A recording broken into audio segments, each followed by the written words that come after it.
Good evening, viewers. This is Attorney Naresh Gehi, and today is a Wednesday, 6:30 p.m. sharp, and we are going to talk about some very important issues. And as usual, this is an open discussion, question and answers with all our viewers. So, first, we are going to talk today about the revocation of the temporary protected status program. Firstly, I don't want to scare my viewers that it has not been revoked, but a disturbing decision has come out from the Ninth Circuit, that is in California, wherein the judges have said that temporary protected status should be revoked for Sudan, for El Salvador, and for Nicaragua. Again, I'm going to repeat, temporary protected status should be revoked for Sudan, for Nicaragua, and for El Salvador. So there are nearly 400,000 people from these countries, and they had acquired temporary protected status under the Bush administration. So it's going to be a devastating blow to 400,000 wonderful people who actually have been in the healthcare industry as well as in the food industry over here. And they've served people during difficult times of COVID. And for them to lose their status and get in the line of deportation is going to be very disheartening. So, welcome to Green Card with Gehi. So, we are going to talk about what is temporary protected status. So, under the temporary status protection program, this is applying to these countries, and even Haiti is going to be affected. So, temporary protected status is generally granted when there are problems in a foreign country. So, take an example: if there's a big cyclone, if there's a hurricane, or if there's a famine, or if there's a war, then the government of the United States considers that nationals of these countries cannot go back to their country. So, under the administration's program, nationals of these countries are allowed to actually live in the United States. They get a work authorization. And even if they have an outstanding deportation order, they're given a work permit, and they've been allowed to travel to their countries as well as other countries, and the work permits get renewed over the years. Now, after 20 years, the Trump administration is saying that these people should be sent back to their home countries. So, folks, these people have children in this country, and these people have children who are American citizens here, and they're paying their taxes in this country. They're helping the economy. A lot of these people work in the restaurant industry. They work in the healthcare industry. Now, I'm not saying this. Look up statistics. How difficult it is in today's time to find good healthcare workers. So it's critically important for us to value people who have temporary protected status. But now, since there has been a decision from the Ninth Circuit, this is going to go on again for some time. But what can people do who have temporary protected status in this country? What can they do? It's a very important thing. They need to start working towards their green card. Let's take a simple example. You are from Haiti, and you came here without a visa. Then after that, you traveled in your country. You went to Haiti or you went to another country, and you got a travel document. You went, then you came back. Now, what can you do? Once you're back, if your wife is a citizen, or if you have a 21-year-old child who's a citizen, then let that child apply for you. Consider becoming legal in this country. And once you're legal in this country, the good news for you is that you can get your green card and live happily. So you need to start working towards your green card, if you're a national of Haiti, Nicaragua, Sudan, or El Salvador, or plus there are other countries also, such as Nepal, wherein you have people who are on temporary protected status. So the question is that what is TPS? It's a simple grant for people to live in this country due to disturbing conditions in their home country, such as a war, such as a hurricane, such as devastating conditions. Now, these people have been living here for nearly 20 years. Don't we all agree that there should be a path to citizenship, especially for people who have paid their taxes, who've lived by the book because they got their work permits, and they've contributed towards the betterment of our society? Such as, I mean, they worked very hard during COVID times. They're helping us rather than hurting us.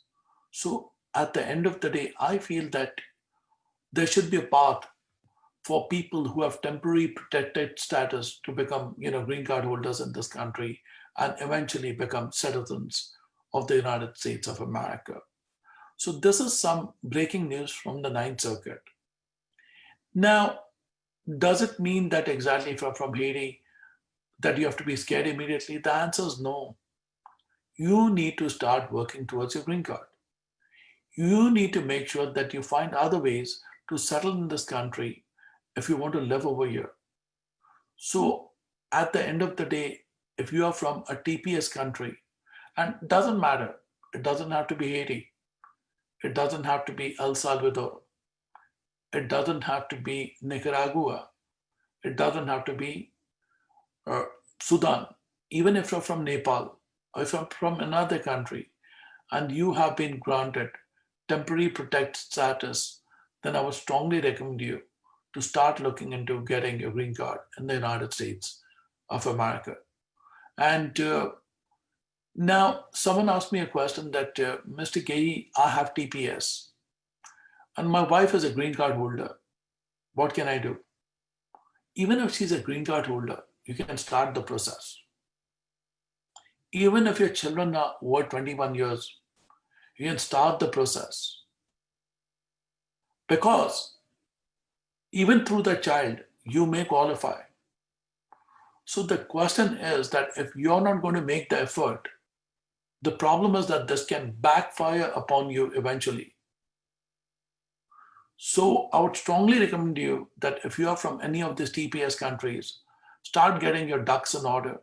Start thinking about settling in this country, because actually this is a very disturbing decision from the Ninth Circuit, which is California. But generally, this decision, from the Ninth Circuits have generally been very good over the years. But this was a 2-1 decision, wherein two judges said that these people, their statuses should be revoked. And one judge said no. And there were factors brought about, like, that this is a move by the administration to basically, that this is not fair what's happening to people from these countries. But the judge said no, TPS means temporary protected status. And we believe that exactly TPS was temporary. And because things have changed in those countries, they should be going back. Now, that's a very interesting thing for us to notice. Have things changed in El Salvador? Things have become from bad to worse. Have things changed in Sudan? Not a whole lot. So even judges need to review country conditions thoroughly. They need to look at Department of State reports. They need to look into experts talking about these issues. Then they need to make a determination. And I think once if this matter goes up on appeal, I'm sure that 11 judges will look upon it sincerely to see whether these people who are on TPS, on temporary protected status in this country, are contributing towards the betterment of the United States. So, folks, we are going to open up the question and answer flow now. So start asking your questions and answers now as I continue to talk. Now, for the next 5 minutes, I'm going to talk about the questions that have been asked by viewers like you, on the Zoom show. So now, Vishwa Alduri from Facebook, I want to move to Germany to pursue my degree in Indology. What should I do? Vishwa, unfortunately, I do not practice German law, But what you need to do is you can try to get to Germany on a student visa. So you need to either consult a German lawyer, or the other thing what you can do is approach a university that can help you to process your papers in Germany. Milo Michaels from this, what are your views on Joe Biden? Yes. Milo, that's a fantastic question. Uh, he is pro-immigration. He understands the importance of immigrants in this country. Uh, he understands, now this is a big one which I'm going to say, that America is a country that was built by immigrants. Did you all know a historical fact that Alexander Hamilton was not a citizen of the United States when he came here? So look into the history of the United States. Did you know that Albert Einstein came in from a foreign country? Do you know some of the biggest geniuses in America today? They have come from foreign countries. The CEO of all these countries, of some of the major companies, my apologies, have actually are immigrants in this country. So the question is that this is a country that has been created by immigrants. Now people ask me that I'm more American than you are. I've never understood that concept in my life. A true American is someone who contributes towards the betterment of the United States. A true American is someone who stands by the Constitution of the United States. A true American is someone who's ready to give his life for the flag of the United States of America. A true American is someone who is ready to sacrifice his life to stand up for the flag of the United States of America. So that is an American. So I think what Joe Biden is saying is correct, that immigrants have a place in our society and families should not be destroyed. Because if you look at the current environment, do you know the number of children that are dying in jails? Do you know the number of children that are dying at the border? There's a very good saying in jurisprudence that life of law is based on logic and experience. And logic is being defied over here. Now, people don't understand one thing. They don't want people to come into the country and they want to be stopped at the border. Then why did we sign the Refugee Convention? Follow the convention. Give the power to the Congress of the United States to act. Do not make executive orders wherein you can do anything you want, because that is a bigger problem in the country. Not only from immigration's perspective, but from any other perspective. If a president of any country is given unfettered discretion, if the president of a country is given unfettered discretion to make as many executive powers as they want, then the problem is that we are not a democracy. That can make us a dictatorship in America. So, first you always start with the finger and finally get the whole hand. You get the fist, then you get the hand. So the system of checks and balances can be disturbed if the president is given full autonomy to enact executive powers. Yes, I do understand in exceptional circumstances we should, but there should not be an abuse of the executive power which is given to the president of the United States. So let me just answer a question here from Rashid Siddiqui. Do you help with US citizenship application rejection for old age parents ages 80 and 71 of US citizens? The answer is yes, we do. And Rashid, the best way to reach us is at 718-764-6911 or email us at info@gehilaw.com. So if there are any other questions, please let us know. We'd be happy to answer your questions. Welcome to Green Card with Gehi. This is a live show. It's streaming live on Facebook. So please ask your questions. Now, it's Shakuli Brin from Facebook. What are your views of the current protest? We haven't heard you talk about that. Do you support Black Lives Matter? Excellent question for Gehi. It's a brilliant question, and I'm going to answer it for you. I must say that America is a country wherein we all need to love each other. Doesn't matter if you're black, you're Hispanic, you're brown, or if you're white, it doesn't matter.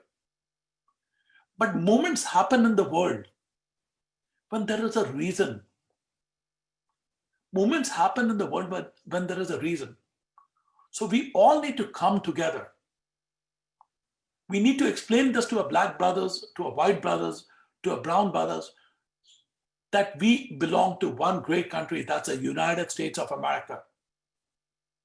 And we need to have a dialogue. And what is missing over here is the word dialogue. And if we have a proper dialogue, I can promise you that everybody, including our white brothers, our black brothers, will be together in this. And I think that's the message President Obama is trying to say, that we are a country of love. We are not a country of hate. And an eye for an eye makes the whole world blind. And this is my message to all my brothers, my white brothers, my black brothers. Learn to hug each other. And there are only a handful of people in the world who destroy our peace. There are only a handful of people in our world who try to destroy our peace. Let us destroy those people. That's my answer to the Black Lives Movement. Let's get together, my brothers. Let's basically join hands and basically believe in our God, because God has created us all as equal. And I must say that we all need to unite to make sure that we are the greatest nation on this planet. And we should not support politicians. We should not support politicians who are here to divide us. We need to support politicians who are here to unite us. That's my answer to the question. Now, where is the best place to go for free legal help in New York State? Right now, a lot of these places are closed, but you can go to any bar association. You have the New York State Bar Association. You can call them, and they will be more than happy to help you with your question and help you with legal help. It's known as the New York State Bar Association. You should be happy to call them and discuss with them. This is my answer to Olufemi Toblu. So thank you so much, Olufemi Toblu. And again, I'm waiting for your next question. Even if it's an H-1B question, labor certification, O visa, E2 visa, it's your show. Today is your day to ask me any immigration question. And the beauty of Green Card with Gehi is your questions with Attorney Gehi every Wednesday.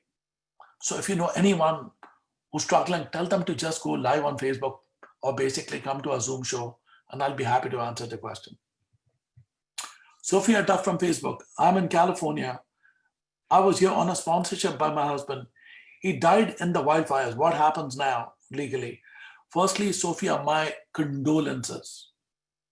And, my heart kind of, I'm very sad to hear this news.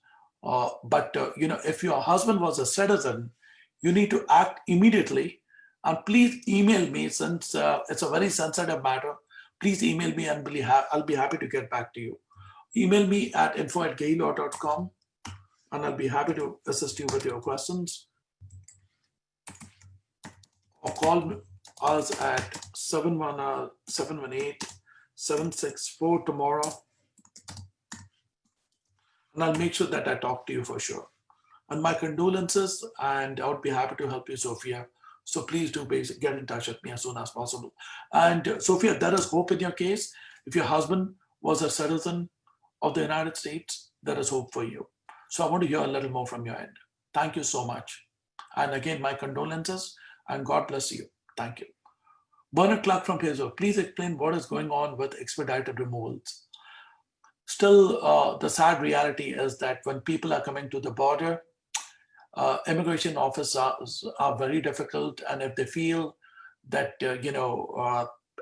you did not establish a credible fear at the border, then they are sending people back to their countries. And you're seeing a lot of it happening on the Canadian border, on the Mexican border, and so forth. And even at the airports, when they feel that exactly, that you did something really wrong during your previous step, they are sending you back and telling you to just basically go home, and you're barred to come back from there to the United States for 10 years or so, or 5 years or so, depending upon your situation. That's a good question, Bernard, and I do appreciate your question. So that is what is going on. Now, another important thing, people are waiting for the courts to open. People are waiting for immigration to open. Folks, immigration is already open. They are accepting applications. So by waiting and applying for a fiancé visa, you're wasting your time. By waiting to apply for your spouse's green card, you're wasting your time. So the bottom line is, recently we got a call from someone from California who watched our show. Does your firm handle cases from California? We handle cases from all over the world. And how do we do it? Do you have to see us? No. We can have a Zoom meeting with you. We can speak to you on the phone and start your case. So we live in a very high-tech world, and our technology is very strong. We make sure that we have clients from all over the United States and the world with whom we work with. Someone asked me a question over here that, Mr. Gehi, I want to live in America and I'm from Canada. Can we start the e-visa process while I'm in Canada? The answer is yes, you can. You don't have to see me. We can begin the work while you're in Canada too.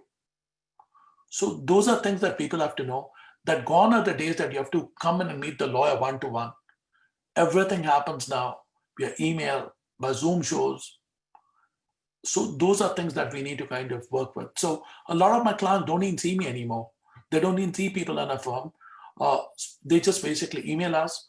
We want to start a case and we get going right away. Even if it's a fiancé visa, marriage case, deportation, if you're sponsoring your relative, if your relative is stuck abroad, applying for a waiver, those things are all happening online these days. Now, this is a very good question from Elenina Pekti from Facebook. I live in China and I'm facing persecution in Hong Kong. I need to leave. How can I do this legally without being followed or killed?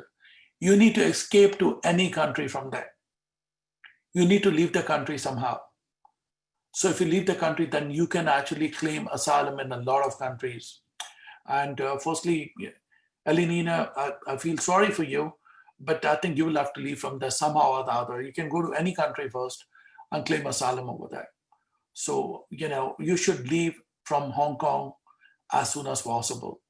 You can go to any country that wherein you can claim asylum. And, and if you establish a fear of persecution in that particular country, then the good news for you is that you'll be able to live in that country. You can try India, you can try to go to, any country that, and if you're a citizen from Hong Kong, then a lot of these countries don't even need a visa for you to go there. So take advantage of this. Larry Steele from Facebook. Good evening, Larry. I am unable to get healthcare because I am undocumented. Is there any resources for healthcare before I get citizenship or a visa? So you can just go to a hospital. They cannot deny you health benefits because you don't have a green card. If you do not have, if you're not in good health, you can go to all these places such as Catholic charities, and they'll be happy to give legal advice on that. So the hospital cannot just deny you. If you have an emergency, you have an emergency, or let them know to put it in writing that you're not ready to take me in. And that is something that they cannot do for you. So go, and if it's a serious emergency, get to an emergency room. If you're very sick, go to the emergency, and they cannot just basically, just tell you that we don't want to treat you if you have a serious issue. Or what you can do is go to some good doctors who would be happy to kind of, help you. So we have a viewer here who raised their hands. So let's take this wonderful person in so we can, take his question for sure. Yes, someone raised their hand, so please ask me your question.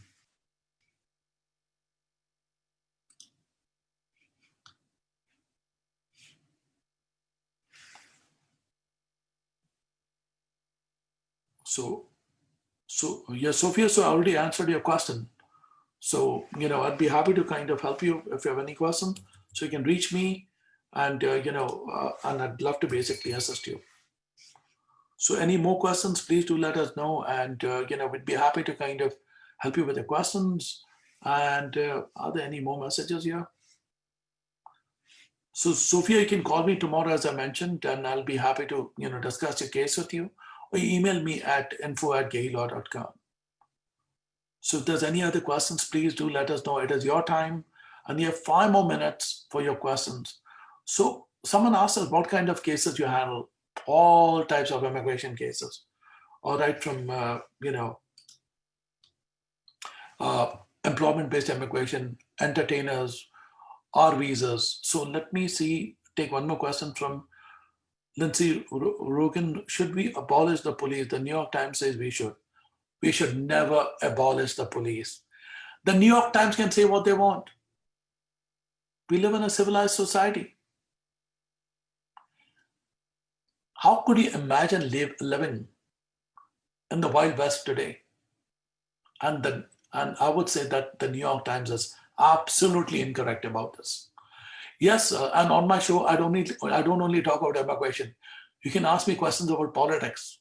I'm here for you. I used to be on the finance committee of Hillary Rodham Clinton. I've been there. I work with politicians. Yes, I do. You can ask me any question. I'll be happy to answer you. And the question here is that, we need a police force. We need security. And I think it's very wrong that we are reducing the budget of the police force in the country. That's not right. We do not live in a perfect world, folks. We do not. So don't expect that every police officer is going to be perfect in this world. So as far as most of these wonderful people in the police force are doing a good job, we need to respect our police force. And I have high regard for every law enforcement personnel in my nation.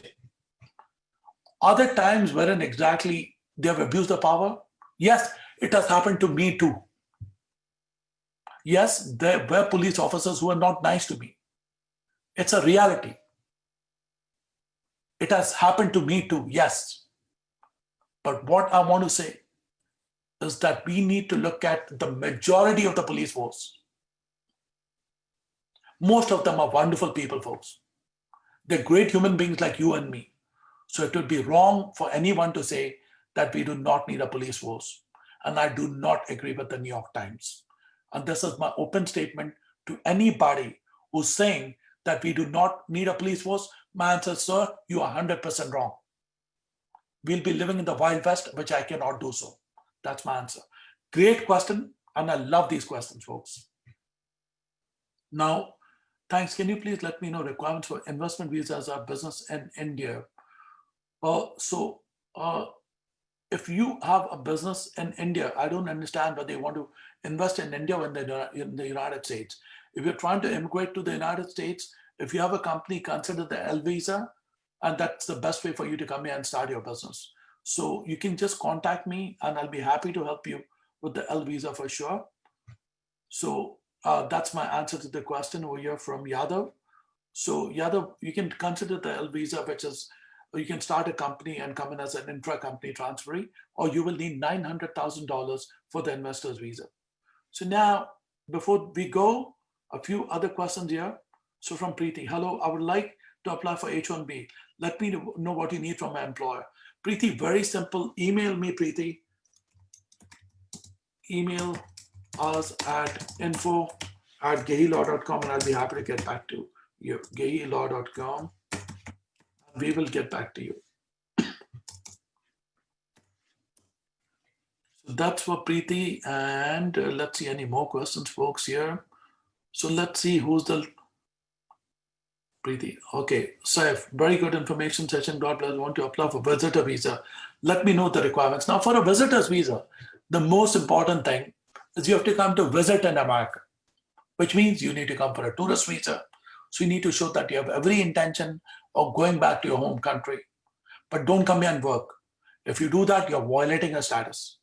If you're coming on a visitor's visa, visit America. Enjoy the beauty of this country. Then go back. You need to show that you have a house, that you have definite intentions of going back. What the consulate is going to see is whether you are going to go back to your country. And if you prove that, then the consular officer will grant you a visitor's visa. So thank you so much for watching the show. And folks, before I leave, one humble request to each and every wonderful viewer: circulate the show. And as I said, you can ask me questions on politics. And we are going to have our next show. We are going to talk a little bit about politics on our next show.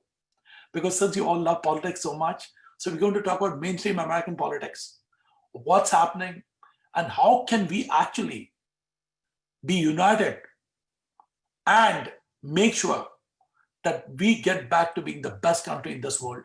Because you all rightly know that this is not the same United States that you and I have made in the past decade, but it's time for us for a change.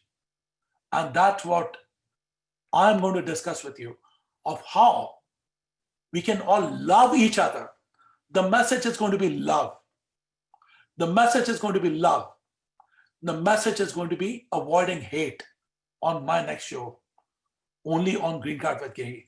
Let's talk politics with Attorney Gehi next week on Green Card with Gehi.